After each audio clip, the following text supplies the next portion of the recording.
Hi friends, welcome back to my YouTube channel. ಎಲ್ಲರೂ ಹೇಗಿದ್ದೀರಾ friends? ಇವತ್ತು ನಾನು ದೋಸೆ ಮಾಡಿದ್ದೆ ಬೆಳಿಗ್ಗೆ. ಅದರದಿಷ್ಟು ಹಿಟ್ಟು ಉಳಿದಿದೆ ನೋಡಿ. ಅದಕ್ಕೆ ಇವತ್ತು ಇದರದೊಂದು ಉತ್ತಪ್ಪ ಮಾಡೋಣ ಅಂತ. ನಾವು ಒಮ್ಮೆ ದೋಸೆ ಹಿಟ್ಟು ರುಬ್ಕೊಂಡ್ರೆ ಅದರಲ್ಲಿ ಎಷ್ಟು ವೆರೈಟಿ ಮಾಡ್ಬೋದು ನೋಡಿ. ದೋಸೆ ಮಾಡ್ಬೋದು, ಮಸಾಲೆ ದೋಸೆ ಮಾಡ್ಬೋದು, ಉತ್ತಪ್ಪ ಮಾಡ್ಬೋದು, ಅದು ಪಡ್ಡು ಮಾಡ್ಬೋದು. ನಾನು ಆಲ್ಮೋಸ್ಟ್ ಎಲ್ಲ ಮಾಡಿದ್ದೇನೆ. ಇವತ್ತೊಂದು ಉತ್ತಪ್ಪ ಮಾಡೋಣ ಅಂತ ಅದನ್ನು ನಿಮ್ಮ ಜೊತೆ ಶೇರ್ ಮಾಡ್ಕೊಳ್ತೇನೆ ಹೇಗೆ ಮಾಡೋದು ಅಂತ. ತುಂಬ ಈಸಿಯಾಗಿ ಮಾಡ್ಕೊಳ್ಬೋದು, ತುಂಬ ರುಚಿ ಕೂಡ ಇರುತ್ತೆ ಉತ್ತಪ್ಪ. ಬನ್ನಿ ಆಗಿದ್ದು ತೋರಿಸ್ತೀನಿ ಅದಕ್ಕೆ ಏನೆಲ್ಲ ಬೇಕು ಅಂತ. ಈ ಉತ್ತಪ್ಪಗೆ ನಾನೊಂದು 2 ಕ್ಯಾರೆಟು ತುರಿದು ಇಟ್ಕೊಂಡಿದ್ದೇನೆ ನೋಡಿ. ಇದು ಕ್ಯಾರೆಟು. ಇವಾಗ ಒಂದು ಸ್ವಲ್ಪ ಕೊತ್ತಂಬರಿ ಸೊಪ್ಪು ಸಣ್ಣ ಕಟ್ ಮಾಡ್ಕೊಳ್ಬೇಕು. ಮತ್ತೊಂದು 2 ಈರುಳ್ಳಿ ತೊಗೊಂಡಿದ್ದೇನೆ. ಮತ್ತು ನಿಮಗೆ ಖಾರಕ್ಕೆ ಹಸಿಮೆಣಸಿನ್ಕಾಯಿ. ಇದು ಬೇಡ ಅಂದರೆ ನೀವು ಸ್ಕಿಪ್ ಮಾಡ್ಕೊಳ್ಬೋದು. ಇದೊಂದು ಸಣ್ಣ ಕಟ್ ಮಾಡ್ಕೊಳ್ಬೇಕು, ಯಾಕೆಂದರೆ ಮನೇಲಿ ಮಕ್ಕಳೆಲ್ಲ ಇದ್ದರೆ ಖಾರ ಆಗುತ್ತಲ್ಲ, ಆದಾಗ ಸ್ಕಿಪ್ ಮಾಡ್ಕೊಳ್ಳಿ. ಇದನ್ನೆಲ್ಲ ಸಣ್ಣ ಕಟ್ ಮಾಡ್ಕೊಳ್ತೇನೆ ನೋಡಿ. ಕೊತ್ತಂಬರಿ ಸೊಪ್ಪು ಕೂಡ ಈ ರೀತಿ ಸಣ್ಣ ಕಟ್ ಮಾಡ್ಕೊಳ್ಬೇಕು. ಎಷ್ಟು ಸಣ್ಣ ಆಗುತ್ತೋ ಅಷ್ಟು ಸಣ್ಣ ಕಟ್ ಮಾಡ್ಕೊಳ್ಬೇಕು. ಇದು ಹಸಿಮೆಣಸಿನ್ಕಾಯಿ ಕೂಡ ಹಾಗೆ ರೀತಿ ನೋಡಿ ಸಣ್ಣ ಕಟ್ ಮಾಡ್ಕೊಳ್ಬೇಕು. ಅದು ಬಾಯಿಗೆ ಸಿಗುತ್ತೆ ಅಂತಾದರೆ ನೀವು ಸ್ಕಿಪ್ ಮಾಡ್ಕೊಳ್ಳಿ. ಒಂದು ಸ್ವಲ್ಪ ಕರಿಬೇವು ಹಾಕ್ತಾ ಇದ್ದೇನೆ. ಇದು ಕೂಡ ಆಪ್ಷನಲ್ಲು. ಇದು ಯಾಕೆಂದರೆ ಒಳ್ಳೇದಂತ ಕರಿಬೇವು ಹಾಕ್ತೇನೆ ನಾನು ಹೆಚ್ಚಾಗಿ. ಇಲ್ಲಾಂದರೆ ಮಕ್ಕಳು ಹಾಗೆ ಒಗ್ಗರಣೆಗೆಲ್ಲ ಹಾಕಿದರೆ ತೆಗೆದು ಬಿಸಾಡ್ತಾರೆ. ಈಗೆಲ್ಲ ಹಾಕಿದರೆ ಗೊತ್ತಾಗಲ್ಲ, ತಿಂತಾರೆ ಅಂತ ಹಾಕ್ತಾ ಇದ್ದೇನೆ. ಈ ರೀತಿ ಸಣ್ಣ ಕಟ್ ಮಾಡ್ಕೊಳ್ಬೇಕು. ಈರುಳ್ಳಿ ಕೂಡ ಹಾಗೆ ಸಣ್ಣ ಕಟ್ ಮಾಡ್ಕೊಳ್ಬೇಕು. ಎಷ್ಟು ಸಣ್ಣ ಆಗುತ್ತೋ ಅಷ್ಟು ಸಣ್ಣ. ನಿಮಗೆ ಕಟ್ ಮಾಡೋ ಬ್ಲೆಂಡರ್ ಎಲ್ಲ ಇರುತ್ತಲ್ಲ, ಅದರಲ್ಲಿ ಹಾಕಿದರೆ ಸಣ್ಣ ಆಗುತ್ತೆ ಇದು. ಇವಾಗ ನೋಡಿ ಉತ್ತಪ್ಪ ಮಾಡಲಿಕ್ಕೆ ಏನೆಲ್ಲ ಬೇಕು ಎಲ್ಲ ರೆಡಿಯಾಗಿದೆ. ಕ್ಯಾರೆಟು, ಕೊತ್ತಂಬರಿ ಸೊಪ್ಪು, ಮತ್ತು ಕರಿಬೇವು, ಹಸಿಮೆಣಸಿನ್ಕಾಯಿ, ಈರುಳ್ಳಿ ನೋಡಿ. ಈರುಳ್ಳಿ ಈ ರೀತಿ ಸಣ್ಣ ಕಟ್ ಮಾಡ್ಕೊಳ್ಬೇಕು. ಇನ್ನೂ ಸಣ್ಣ ಆಗುತ್ತೆ ಅಂದರೆ ಇನ್ನೂ ಸಣ್ಣ ಕಟ್ ಮಾಡ್ಕೊಳ್ಬೋದು ನೀವು. ಹಿಟ್ಟು ಕೂಡ ರೆಡಿ ಇದೆ. ಈಗ ಉತ್ತಪ್ಪ ಹಾಕ್ತೇನೆ ಬನ್ನಿ. ಇವಾಗ ನೋಡಿ ಕಲ್ಲು ಬಿಸಿಗೆ ಇಟ್ಟಿದ್ದೇನೆ. ಒಂದು ಸ್ವಲ್ಪ ಅದ್ರ ಮೇಲೆ ಆಯಿಲ್ ಹಚ್ಕೊಳ್ಳಿ ಈ ರೀತಿ. ಬೇಕಿದ್ರೆ ನೀವು 2 ಹಾಕ್ಕೊಳ್ಬೋದು. ಇಲ್ಲಿ ನಾನು ಒಂದೊಂದೇ ಹಾಕಿ ತೋರಿಸ್ತೀನಿ ನಿಮಗೆ. ಕಲ್ಲು ಸ್ವಲ್ಪ ಬಿಸಿ ಆಗಬೇಕು ಚೆನ್ನಾಗಿದು. ಬಿಸಿ ಆದಮೇಲೆ ಬಿಸಿಯಾಗಿದೆ. ಈಗ ಬಿಸಿ ಆದಮೇಲೆ ನೀವು ಒಂದು ಸೌಟ್ ತಗೊಂಡು, ನಾನು ಫಸ್ಟ್ ಒಂದು ಹಾಕ್ತೇನೆ. ಇದಕ್ಕೆ ಹಾಕಿ ಜಾಸ್ತಿ ಅರಳಿಸಬೇಡಿ, ಸ್ವಲ್ಪ ದಪ್ಪನೇ ಇರಬೇಕು ನಿಮಗೆ. ಉತ್ತಪ್ಪ ಅಂದರೆ ನೀವು ಹೋಟ್ಲಲ್ಲೆಲ್ಲ ತಿಂದಿರ್ಬೋದಲ್ವಾ ನೋಡಿ, ದಪ್ಪನೇ ಇರುತ್ತೆ ಅದು ನೋಡಿ. ಇಷ್ಟು ದಪ್ಪ ಬರಬೇಕು ನಿಮಗೆ. ಅದರ ಮೇಲೆ ಇವಾಗ ಫಸ್ಟ್ ನಾನು ಈರುಳ್ಳಿ ಹಾಕ್ತಾ ಇದ್ದೇನೆ. ಲೇಯರ್ ಬೈ ಲೇಯರ್ ಹಾಕಬೇಕಿದು. ಒಂದು ಲೇಯರ್ ಹಾಕಿ ಈರುಳ್ಳಿ ನೀವು.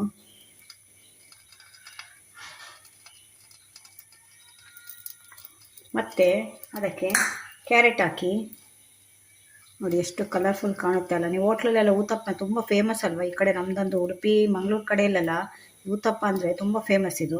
ಸ್ವಲ್ಪ ಕೊತ್ತಂಬರಿ ಸೊಪ್ಪು ಹಾಕ್ತಾ ಇದ್ದೇನೆ.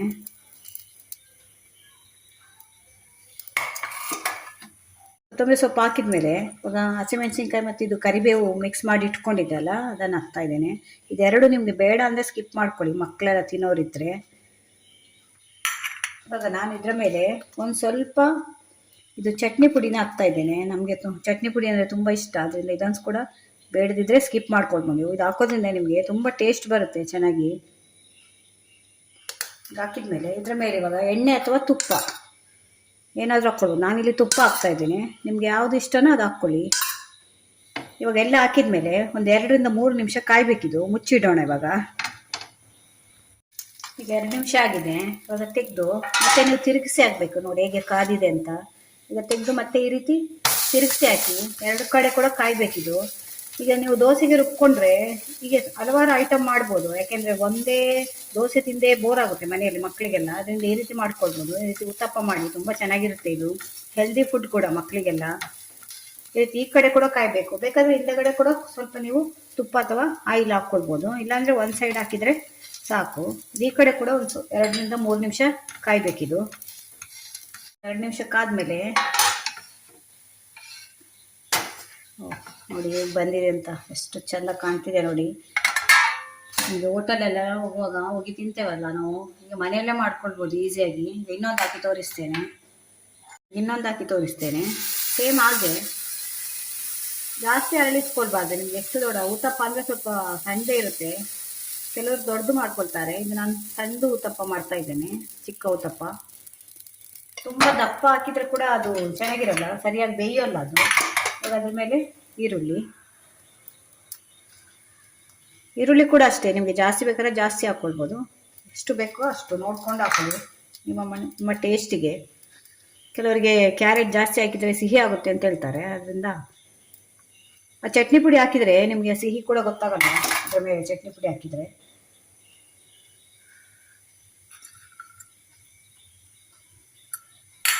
ಸ್ವಲ್ಪ ಹಾಕಿದರೆ ಸಾಕು ನೀವು ಚಟ್ನಿ ಪುಡಿ ಫ್ಲೇವರ್ಗೆ. ಅದು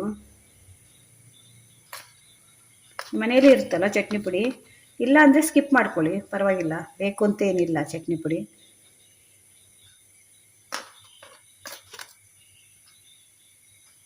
ಇದ್ರ ಮೇಲೆ ಎಣ್ಣೆ ಅಥವಾ ತುಪ್ಪ ಹಾಕಿ ಮುಚ್ಚಿಡಿ. ಬೇಗ ಕಾಯುತ್ತೆ ಅದು. ನೀವು ಹಾಕುವಾಗಲೇ ಅರ್ಧ ಬೆಂದಿರುತ್ತಲ್ಲ, ಇವಾಗ ಮುಚ್ಚಿಟ್ರೆ ಒಂದು 2 ನಿಮಿಷದಲ್ಲಿ ಕಾಯುತ್ತೆ ಅದು. ನೋಡಿ, ನಮ್ಮ ಬಿಸಿ ಬಿಸಿ ಊತಪ್ಪ ರೆಡಿಯಾಗಿದೆ. ಮಳೆಗೆ ಬಿಸಿ ಬಿಸಿಯಾದ ಊತಪ್ಪ ತಿಂತಾ ಇದ್ರೆ ಹೇಗಿದೆ ನೋಡಿ, ಹೇಗೆ ಕಾಣ್ತಿದೆ ನೋಡಿ. ತುಂಬ ಹೆಲ್ತಿ ಫುಡ್ಡು ನೋಡಿ ಫ್ರೆಂಡ್ಸ್. ನಮ್ದು ಬಿಸಿ ಬಿಸಿಯಾದ ಊತಪ್ಪ ರೆಡಿಯಾಗಿದೆ, ಹೇಗೆ ಕಾಣ್ತಾ ಇದೆ ನೋಡಿ. ಮಳೆಗಾಲದಲ್ಲಿ ಬಿಸಿ ಬಿಸಿಯಾಗಿ ಮಾಡಿಕೊಂಡು ರುಚಿ ರುಚಿಯಾಗಿ ತಿಂದರೆ ಹೇಗಿದೆ ನೋಡಿ. ಹೋಟೆಲಲ್ಲಿ ಕೂಡ ಇದೇ ರೀತಿ ಇರುತ್ತಲ್ವ, ಆದರೆ ನಾವು ಅಲ್ಲಿ ಎಷ್ಟು ಹಣ ಕೊಡ್ತೇವೆ. ಇದು ನಮ್ಮ ಮನೆಯಲ್ಲಿ ಈಸಿಯಾಗಿ ಮಾಡ್ಕೊಳ್ಬೋದು. ಇದ್ರ ಜೊತೆಲಿ ನಿಮಗೆ ಬೇಕಾದರೆ ಚಟ್ನಿ ಏನಾದರೂ ಮಾಡ್ಕೊಂಡು ತಿನ್ಬೋದು. ಇಲ್ಲಾಂದರೆ ಮನೇಲಿ ಏನಿರುತ್ತೆ ಆ ಚಟ್ನಿನೇ ಯೂಸ್ ಮಾಡ್ಬೋದು. ಏನೂ ಇಲ್ಲಾಂದರೆ ಹಾಗೆ ಕೂಡ ತಿನ್ಬೋದು. ಯಾಕೆಂದರೆ ಹಸಿಮೆಣಸಿನ್ಕಾಯಿ ಎಲ್ಲ ಹಾಕಿದ್ದೇವಲ್ಲ ನಾವು ಖಾರಕ್ಕೆಲ್ಲ. ನಾನು ಚಟ್ನಿ ಪುಡಿ ಹಾಕಿದ್ದೇನೆ. ನೀವು ಏನೂ ಹಾಕಲಿಲ್ಲ ಅಂದರೆ ಮನೇಲಿ ಏನಾದ್ರು ಚಟ್ನಿ ಇದ್ದರೆ ಅದನ್ನು ಯೂಸ್ ಮಾಡ್ಕೊಳ್ಬೋದು. ಉಪ್ಪಿನಕಾಯಿ ಯಾವುದಿದ್ರೂ ಆಗುತ್ತೆ.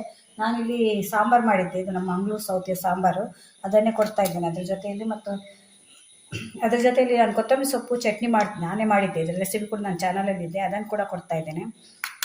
ಅದ್ರ ಜೊತೆ ಕೂಡ ಕಾಂಬಿನೇಷನ್ ತುಂಬ ಚೆನ್ನಾಗಿರುತ್ತೆ, ಕೊತ್ತಂಬರಿ ಸೊಪ್ಪು ಚಟ್ನಿ ಜೊತೆ ಕೂಡ. ನೋಡಿ ಎಷ್ಟು ಸಾಫ್ಟ್ ಬಂದಿದೆ ನೋಡಿ. ನೋಡಿ, ಕಟ್ಟಾಗುತ್ತೆ, ಮುಟ್ಟಿದ್ರೆ ಬಾಯಿಗಿಟ್ರೆ ಕರಗುತ್ತೆ ಅಂತ ಹೇಳ್ತಾರಲ್ಲ, ಆ ರೀತಿ ಇದೆ. ಕಟ್ ಮಾಡಿ ತೋರಿಸ್ತೀನಿ ನೋಡಿ. ನೋಡಿ ಹೇಗಿದೆ, ಈ ರೀತಿ ಮುಟ್ಟಿಸ್ಕೊಂಡು, ಈ ರೀತಿ ಚಟ್ನಿ ಜೊತೆ, ಕೊತ್ತಂಬರಿ ಸೊಪ್ಪು ಚಟ್ನಿ ಜೊತೆ ಈ ರೀತಿ ಮುಟ್ಟಿಸ್ಕೊಂಡು ತಿಂದರೆ ಅಷ್ಟು ಚೆನ್ನಾಗಿತ್ತು. ಮನೆಯವರು ಇಷ್ಟಪಟ್ಟು ತಿಂತಾರೆ. ಒಂದ್ಸಲ ಖಂಡಿತ ಟ್ರೈ ಮಾಡಿ. ತುಂಬ ಆರೋಗ್ಯಕರವಾದ ಆಹಾರಗಳು ನಾವು ಮನೆಯಲ್ಲೆಲ್ಲ ಮಾಡೋದೇ ಕಮ್ಮಿ ಆಗಿದೆ. ನಾವೇನು ಮಾಡ್ತೇವೆ, ದೋಸೆಗೆ ರುಬ್ಕೊಂಡೆ ಅಂದರೆ ದೋಸೆ ಹಾಕಿ ಮುಗಿಸ್ತೇವೆ ಅಷ್ಟೇ. ಈ ರೀತಿ ಮಾಡಿ ಒಂದೊಂದು ದಿನ ಒಂದೊಂದು ಐಟಮ್ ಮಾಡಿದರೆ ಮಕ್ಕಳು ಕೂಡ ಇಷ್ಟಪಟ್ಟು ತಿಂತಾರೆ. ಇಲ್ಲಾಂದರೆ ದೋಸೆ ಅಂದರೆ ತಿನ್ನಲಿಕ್ಕೆ ಕೇಳಲ್ಲ ಅವರು. ಈ ವಿಡಿಯೋ ನಿಮ್ಗೆ ಇಷ್ಟ ಆದರೆ ನನ್ನ ಚಾನಲ್ನ ಸಬ್ಸ್ಕ್ರೈಬ್ ಮಾಡ್ಕೊಂಡು ನೋಡಿ. ಇದೇ ಥರ ಹೊಸ ಹೊಸ ವಿಡಿಯೋ ತೊಗೊಂಡು ಮತ್ತೆ ಬರ್ತೇನೆ. Bye friends.